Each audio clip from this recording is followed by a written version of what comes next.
लग्न झाल्याच्या नंतर प्रत्येक जसं आहे ना, मुलीच्या आई वडिलांची एक लिमिट असते ना मुलीला लाईफ मध्ये लग्नाच्या नंतर कमी बोलण्यास किंवा हे करण्यासाठी, तर ते थांबतात तिकडे की आपल्यामुळे संसार तुटू नये म्हणून. तीच गोष्ट आहे ना मुलाच्या घरी सुद्धा लागू आहे.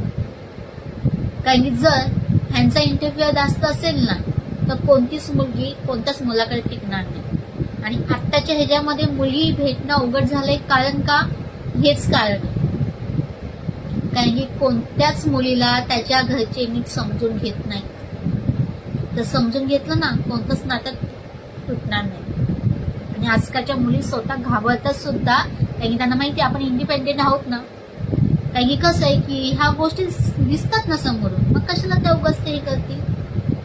त्याच्यामुळे प्रत्येक नात्याला एक फ्रीडम द्या, तरच ते नातं चांगलं टिकेल, अदरवाईज नाही.